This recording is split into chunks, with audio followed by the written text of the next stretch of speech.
করছি যে মহান রব্বুল আলামিন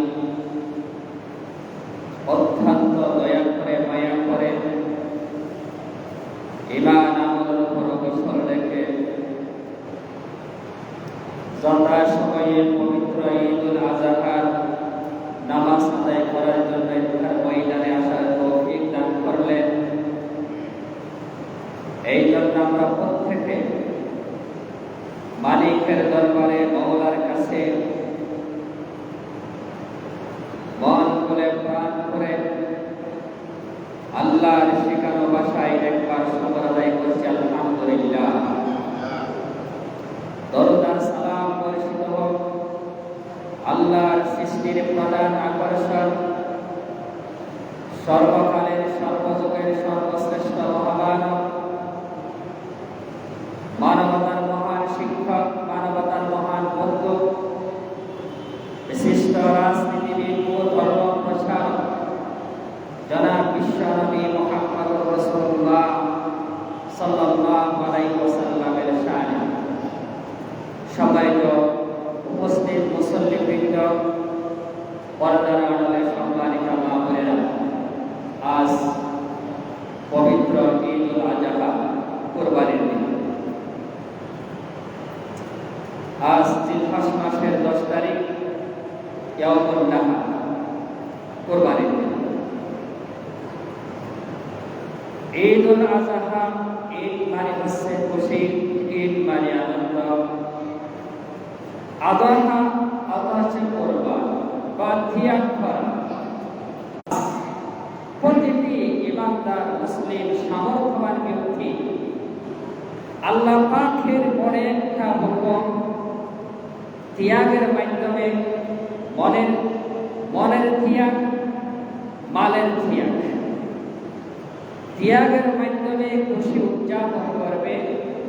এই জন্য আজকের দিনটা হচ্ছে ঈদুল আজহা, ত্যাগের দিন, ত্যাগের খুশি।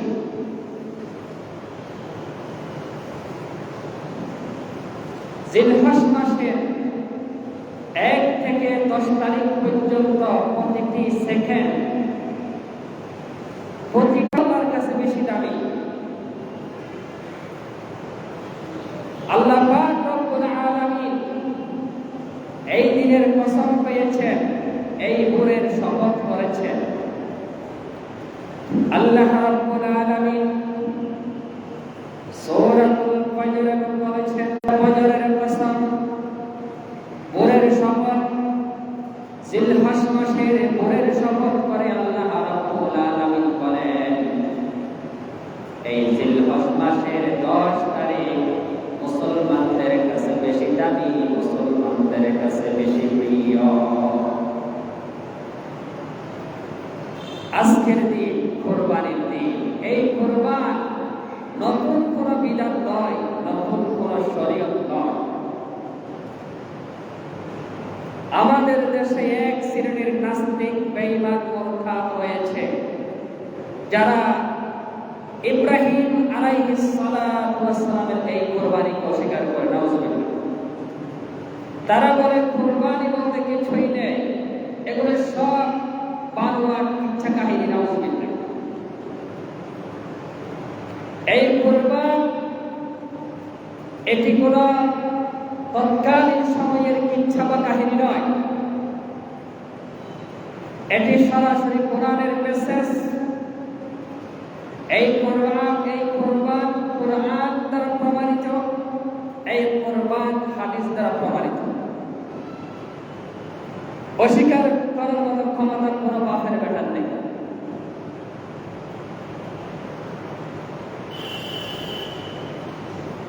ইসলামে অনেক ধরনের কুরবানি রয়েছে,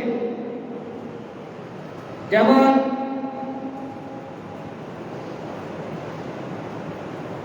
মালের কুরবানি, দেহের কুরবানি, মনের কুরবানি। এটা হলো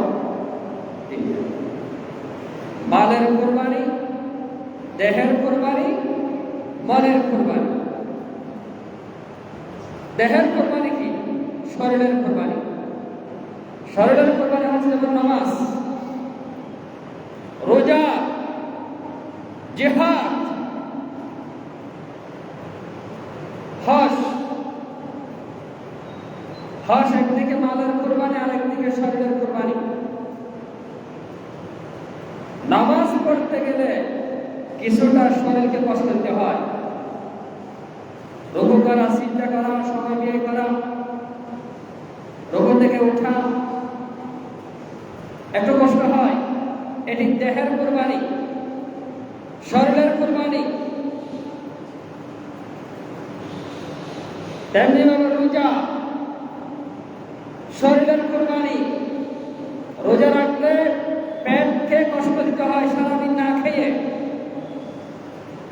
সকাল থেকে সুবহান থেকে সূর্যাস্ত পর্যন্ত 15-16 ঘন্টা পর্যন্ত, 17 ঘন্টা পর্যন্ত শরীরকে কষ্ট দিতে হয়। দেহের কুরবানি। আরেক প্রকার কুরবানি হচ্ছে মালের কুরবানি, যেমন সাদকা, যাকাত, জিহাদ। বলেছিলাম জিহাদ একদিকে শরীরের কুরবানি, আবার মালের কুরবানি। হজ মালের কুরবানি, শরীরের কুরবানি। হজ করতে গেলে টাকাও লাগবে, আপনার দেহ লাগবে। হজের ময়দান অনেক কষ্ট। আপনি যখন হজ করতে যাবেন, সাফা মারওয়াকে দৌড়াদৌড়ি করতে হবে 7 বার। কাবার চতুর্পাশে তাওয়াফ করতে হবে। এটি দেহের কুরবানি। যাকাত মালের কুরবানি। যাকাত দিয়ে দেওয়া মানে মাল শেষ করে দেওয়া, মালের কুরবানি দেওয়া। আমি যাকাত দিচ্ছি মানে মালের কুরবানি দিচ্ছি। আরেক প্রকার কুরবানি হচ্ছে মনের কুরবানি। সবচেয়ে বড় কুরবানি হচ্ছে মনের কুরবানি। মনের কুরবানি দেওয়াটা কঠিন। যে কুরবানি দিয়েছিলেন মুসলিম মিল্লাতের জাতির পিতা হযরত ইব্রাহিম আলাইহিস সালাম, তিনি মনের কুরবানি দিয়েছেন। অত্যন্ত কঠিন কুরবানি, ঈমানি পরীক্ষার কুরবানি। কোন সাধারণ মানুষ মনের কুরবানি দিতে পারে না। যে একটা হাস, মনের ভিতরে যে একটা নেফাক, সেই কুরবানিটা তারা দিতে পারেন নাই। মনের ভিতরের নেফাক, শিরক ত্যাগ করে তারা ঈমানকে নিজেদের মধ্যে আনতে পারে নাই। কারণ এটাই ছিল মনের কুরবানি। মনের কুরবানি যে কেউ দিতে পারে না। এটি দিয়েছিলেন মুসলিম মিল্লাতের পিতা ইব্রাহিম আলাইহিস সালাম। আজ পুরা বিশ্বে, বাংলাদেশে হযরত ইব্রাহিম আলাইহিস সালাম ছিলেন নিঃসন্তান, কোন সন্তান ছিলেন না। সব সময় আল্লাহর কাছে ফরিয়াদ করতেন, দোয়া করতেন, রব্বি হাবলি মিনাস সালিহিন, আল্লাহ তুমি আমাকে একটা নেককার সন্তান দান করো। হযরত ইব্রাহিম আলাইহিস সালাম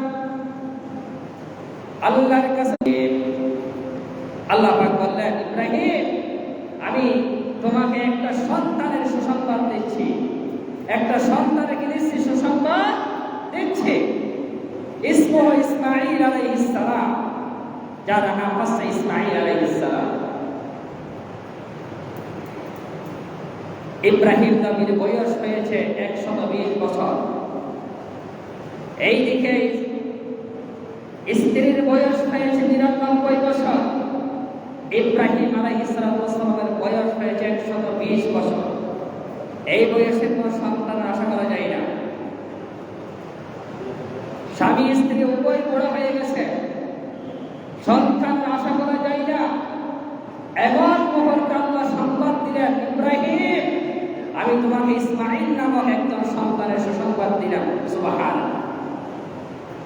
সেই সন্তান যখন বড় হলো, তাফসীরে এসেছে সন্তানের বয়স যখন 7 বছর হলো বা 13 বছর হলো, আল্লাহ রাব্বুল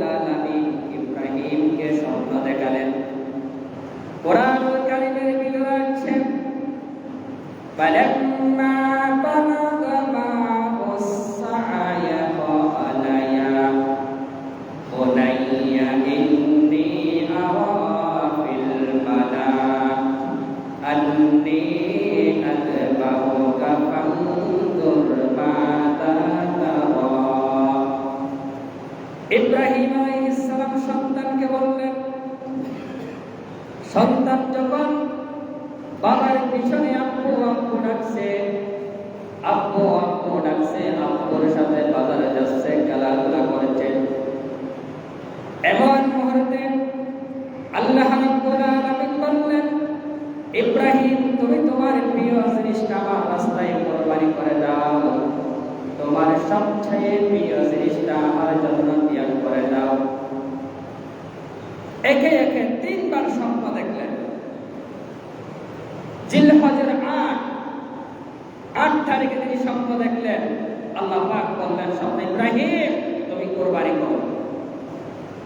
ঘুম থেকে উঠে পরের দিন 100 উট আল্লাহর রাস্তায় কোরবানি করে দিলেন। সুবহানাল্লাহ। দ্বিতীয় দিন একই স্বপ্ন দেখলেন। আল্লাহ পাক বললেন, ইব্রাহিম তুমি কোরবানি করো। এর পরের দিন তথা আরাফার দিনে জিলহজের 9 তারিখে তিনি আবার 100 উট আল্লাহর রাস্তায় কোরবানি করে দিলেন।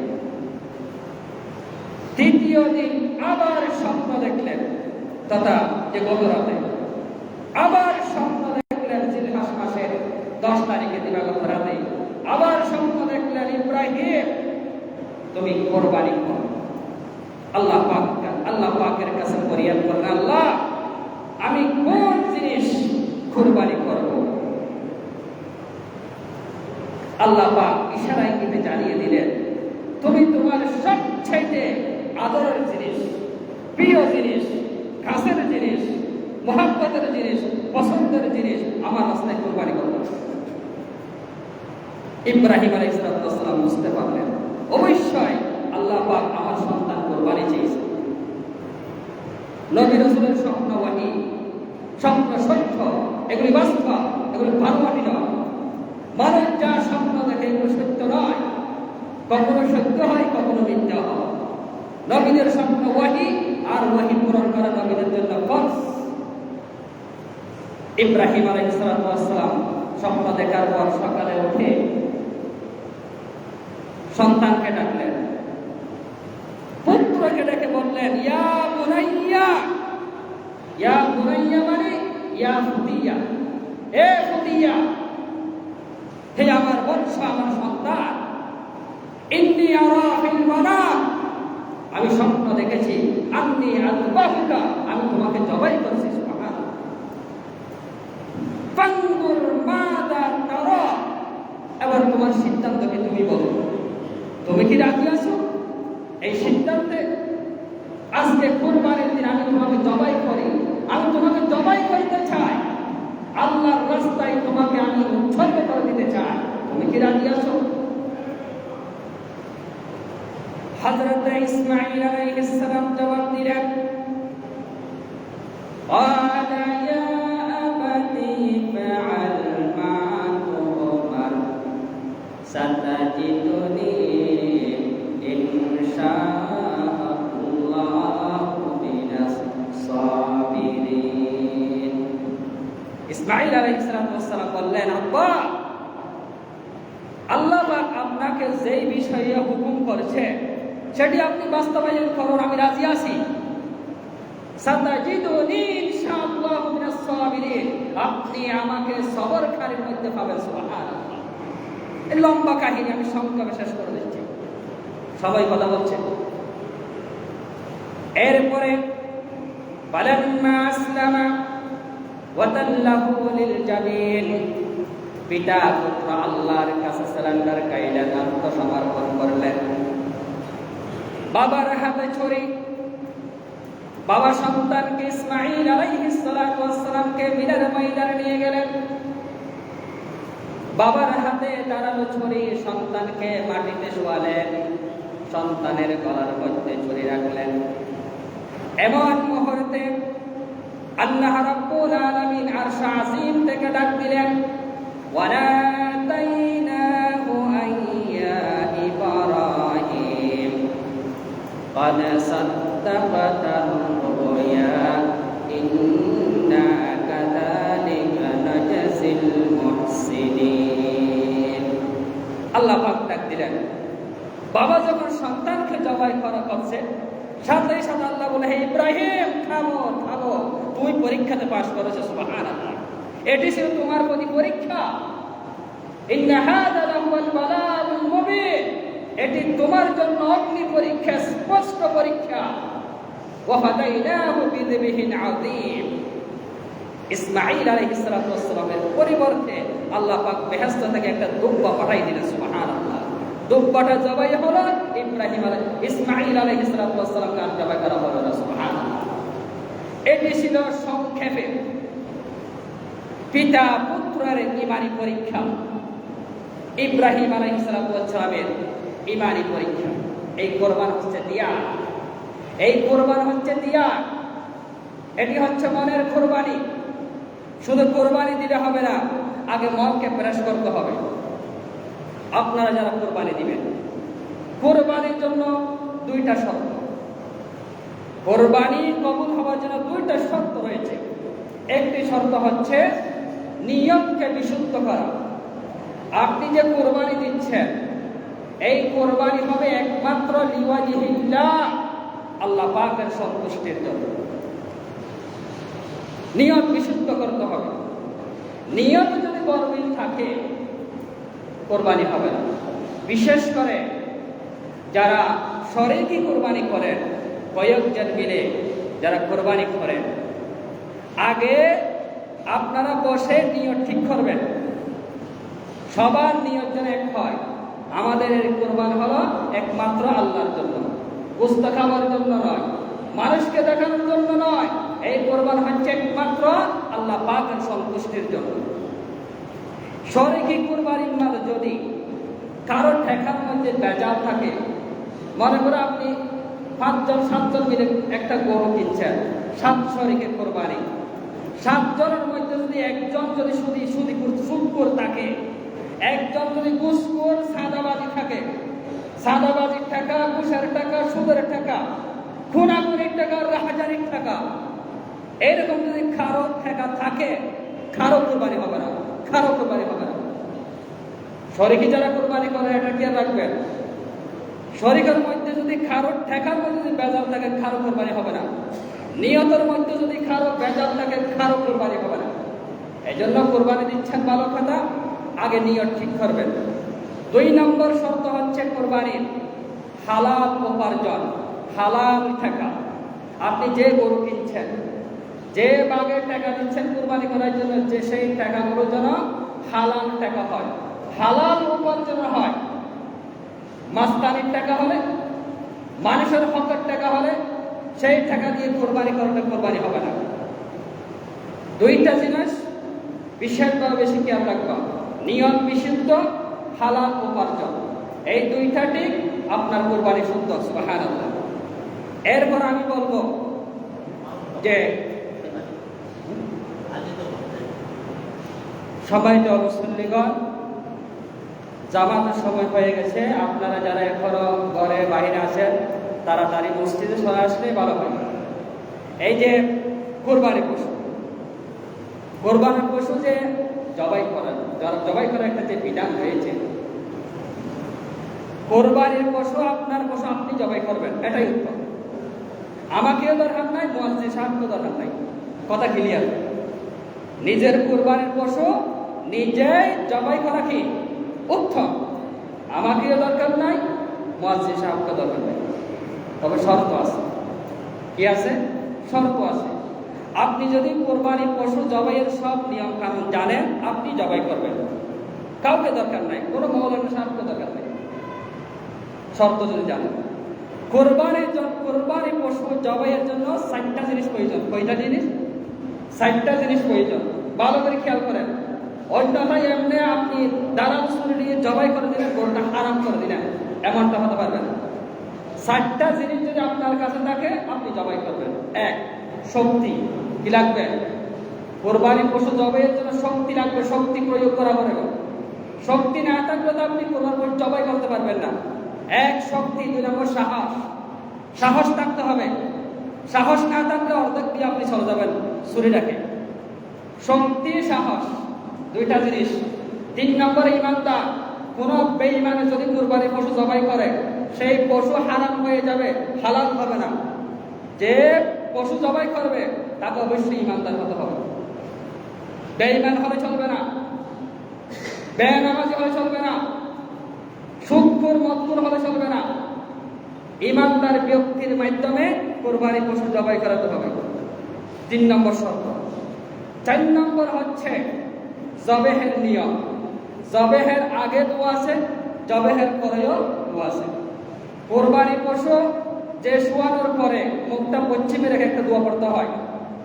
ইন্নী ওয়াজ্জাহাতু ওয়াজহিয়া লিল্লাযী ফাতারাস সামাওয়াতি ওয়াল আরদা হানিফা ওয়া মা আনা মিনাল মুশরিকিন ইন্না সালাতি ওয়া নুসুকি ওয়া মাহইয়ায়া ওয়া মামাতি লিল্লাহি রাব্বিল আলামিন আল্লাহুম্মা মিনকা ওয়া লাকা।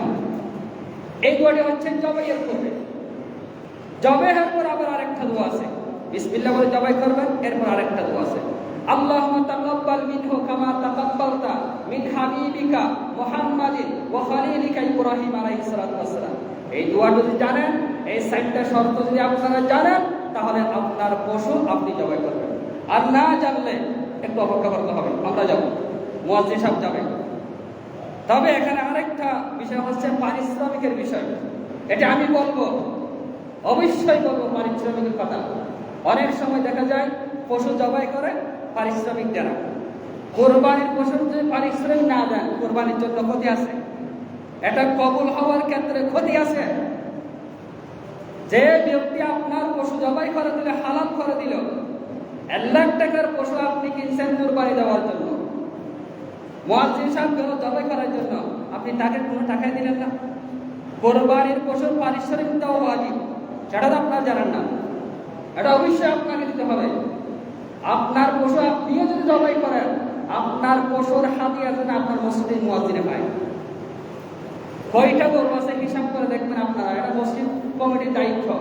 আপনারা হিসাব করে টাকাগুলোই মুয়াজ্জিন সাহেবকে দিয়ে দিবেন, যারা দায়িত্ব আছে তাদেরকে দিয়ে দিবেন। পারিশ্রমিক এটা দেওয়ার কর্তব্য, এটা লাজেম। আপনি লাখ টাকার কোরবানি দিলেন, 100 টাকা 200 টাকা কিভাবে দেন আপনি? অনেক সময় কোরবানি পশু জবাই করতে গিয়ে পাঞ্জাবি পর্যন্ত নষ্ট হয়ে যায়। আপনি 200 টাকা দিয়ে তাকে বিদায় করে দিলেন, এটা তো কাজ হয়নি, এটা তো মানবিক কাজ হয়নি, এটা মানবিক কাজ হয়নি। এটা কি আল্লাহ পারিশ্রমিক? এটা অবশ্যই দিবেন, যিনি জবাই করবে তাকে পারিশ্রমিক দিবেন। এটাই শরীয়ত, এটাই বিধান। সম্মানিত মুসলিমগণ, সময় শেষ হয়ে গেছে, আমরা এখন নামাজের জন্য প্রস্তুতি গ্রহণ করব। এর আগে আরেকটা মশলা আমি বলি যে চামড়ার বিধান। চামড়া কি করবেন? চামড়া আপনার কোরবানি পশুর চামড়া আপনি খাবেন, এটাই শরীয়ত। আপনি হাড্ডি খাচ্ছেন, নলা খাচ্ছেন, চামড়াই আপনি খাবেন। না বলে কিভাবে খাবেন? খাওয়া যায়, উপরে ভাগ তুলে চামড়া এটা খাওয়া যায়। আর যদি আপনি বিক্রি করে দেন, তাহলে বিক্রির সব টাকা ফকির মিসকিন এতিম যারা যাকাতের মাল খেতে পারে তাদেরকে টাকাগুলো দিয়ে দিবেন। চামড়ার টাকা মসজিদে দেবেন না। মসজিদে চামড়ার টাকা দিয়ে মসজিদের কোনো জিনিস নির্মাণ করা যাবে না। চামড়ার টাকা দিয়ে টাকা মসজিদে ইমাম সাহেবকে দেওয়া যাবে না। চামড়ার টাকা দিয়ে মসজিদের বাথরুম নির্মাণ করা যাবে না। যে অনেক লম্বা কাহিনী। এরপরে গুস্তার টাকা মসজিদের মধ্যে খাটানো যায় না। গুস্তা আপনি আপনার গুস্তা ফকির মিসকিনদের মধ্যে বন্টন করে দিবেন। মসজিদে গুস্তা না খায়, মসজিদের মধ্যে কি জন্য গুস্তা দিবেন? সেই গুস্তা বিক্রি করে টাকাগুলো দিয়ে মসজিদের কোনো কাজে নির্মাণ করা জায়েজ নাই। এটা ভালো করে আপনার খেয়াল করবেন। আমার কাজ হচ্ছে মশলা ডেলিভারি দেওয়া, পালন করার দায়িত্ব আপনাদের। আল্লাহ তাআলা আমাদেরকে বোঝার আমল করার তৌফিক দান করুন। হাদা মা ইনদি ওয়াল ইলমু ইনদাল্লাহ।